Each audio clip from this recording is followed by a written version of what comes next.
What's up guys, Tommy Bowyer here from Movie Rewind, and today we will be reviewing The Dark Knight Rises. So without further ado, let's get into it. So in terms of character development, I like the continuation of the character development of Batman they do in this film, because at the start of this film, Bruce Wayne is broken. He is a broken character. You know, he gave his all to Gotham City, and he feels that even though Gotham City now hate Batman, he's preserved the peace. And the problem is, throughout this movie, you see that it's about Batman rising. And the title fits, The Dark Knight Rises, because it is about the Dark Knight rising from being this broken, handicapped man to becoming once again the symbol of justice. I like the development they do with other characters in this movie, such as Commissioner Gordon. He gets a lot more screen time in this film, and you really can see that he's suffering from guilt because he did something wrong. You know, he had to keep up this lie that Harvey Dent was the golden boy. He was the person that saved Gotham City, when Commissioner Gordon knows that Harvey Dent nearly killed his family. So I like that development. You can really see that that decision weighs in on everything that Commissioner Gordon does in this film. And I also like the development they do with the character of Bane. Now, I personally think that because the Joker was such a great villain in the Dark Knight Trilogy, Bane often gets overlooked. However, he is just as good, and this is what Batman and Robin got wrong. Bane is not just this massive, great, strong man who just talks like this and can't think very much. No, Bane in this film, they portray him as a terrorist, a very intellectually superior villain to other villains in this trilogy. And I really like what they do with Bane in this film. So I'm going to give the character development a 9 out of 10, because I do honestly think I like what they do with Batman in this movie, as well as some of the other characters such as Commissioner Gordon and Bane. Now, as I have said for the past 2 Dark Knight films, you can't argue with the performances.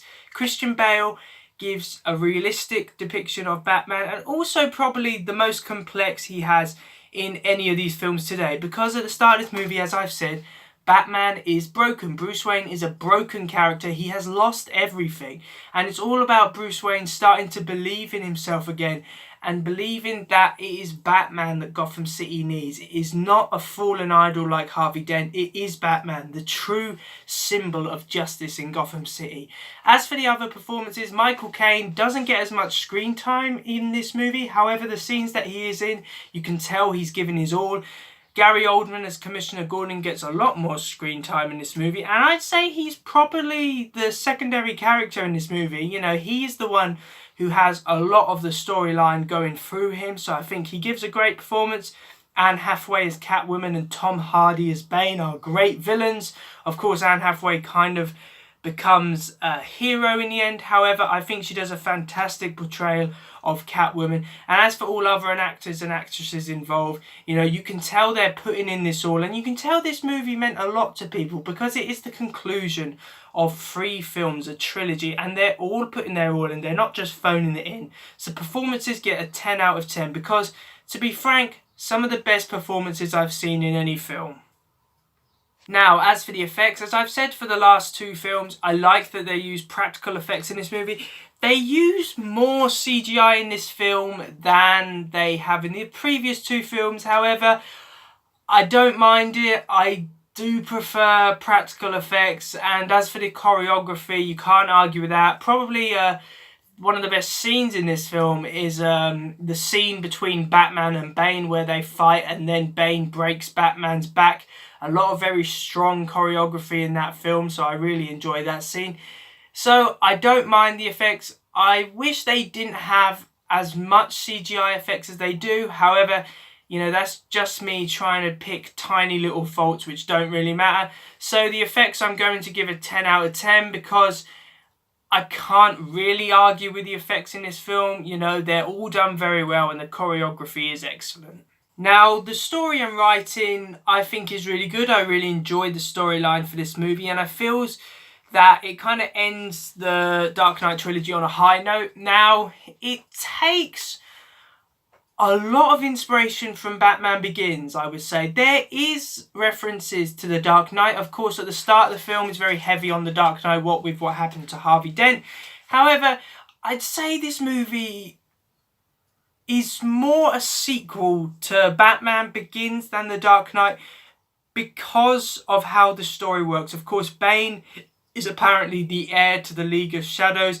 There's Talia al Ghul, who is the daughter of Ra's al Ghul, who was the villain in the first film. So I'd say there's a lot more references to Batman Begins in this film than the Dark Knight, which isn't exactly a bad thing. I don't mind that. There are a couple of plot holes in this film, like how does Batman get back from where he was in prison all the way back to Gotham City without transportation or anything like that? So how did he do that? That doesn't really make sense, does it? So there are a couple of plot holes in this movie. However, in terms of the actual film, you can tell that they are really trying to round it off in the best way possible. Christopher Nolan, of course, as the director, he's a very good director because he does pay attention to details. And he continues to pay attention to details in this film.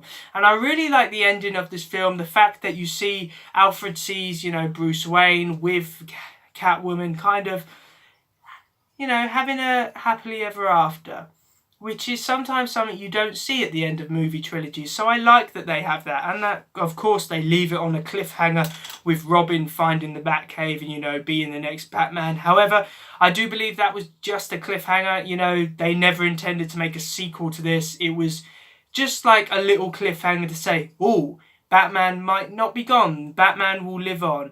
So I really like that idea. And I think, I think it got people's hopes up there was going to be a sequel. However, I don't think the intention was ever there for Christopher Nolan to do a sequel to these films. So I'm going to give the story and writing a 9 out of 10 because there are a few plot holes in this film compared to Batman Begins and The Dark Knight. And the pacing is also not as good as those two films. However, overall, I do enjoy the story. Now, for this film's special recognition, I'm going to talk about the legacy of not only The Dark Knight Rises, however, the Dark Knight Trilogy overall.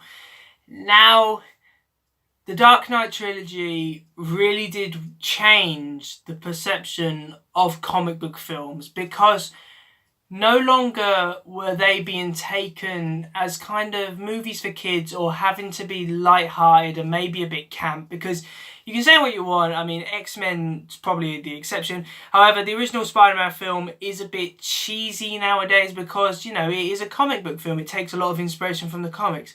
However, what the Dark Knight Trilogy did was it showed that you can put a realistic nature to comic book films and certain comic book characters in particular, such as Batman. Now, that has had a bad effect for franchises such as Fantastic Four, as well as the Amazing Spider-Man, which tried to be very dark and very gritty, which really didn't work. So there can be backlashes such as that. However, in terms of the character of Batman, I honestly don't think you're going to get a better Batman movie than these three films. And I think that's why they're struggling at the moment to kind of come up with a new Batman film, because it's so hard to do something after this film. The only way I think they could do something is if they go more down the not comedic route, more comic book route. So have villains such as Clayface, for example. So they're not as dark and gritty as these films. Although I love the Dark Knight Trilogy, I do think the only way they're going to continue making Batman films is if they try something different instead of just dark and gritty. So for the legacy of the Dark Knight films and how they showed that comic book films can be taken seriously and that they can be very successful both critically and financially, I'm going to give that a 10 out of 10. So in conclusion, The Dark Knight Rises is a fitting end to a movie trilogy. While I don't think it is as good as the two that came before it, it still has excellent performances, and apart from the odd plot hole, the storyline is sound. So I'm going to give The Dark Knight Rises a 48 out of 50, which gives it a grade 1 ranking. Never before have I really reviewed a movie trilogy which all three films get grade 1 rankings, which is the highest ranking I can give a film. So You know what, my hat's off to Christopher Nolan. He did an amazing job with this trilogy, and it just shows why he is such a great director. So thanks for watching, guys. I really do hope that you enjoyed the Dark Knight Rises movie review. Please remember to like, comment and subscribe in order to receive great and maybe even improved quality content in the future. And that is it. I have come to the end of the Dark Knight Trilogy reviews, which I promised to do. Now, I did promise another video, which was the ranking of all Batman films. And that will be coming out next week, hopefully. So I hope you guys look forward to that. And I will see you in the next one. See ya!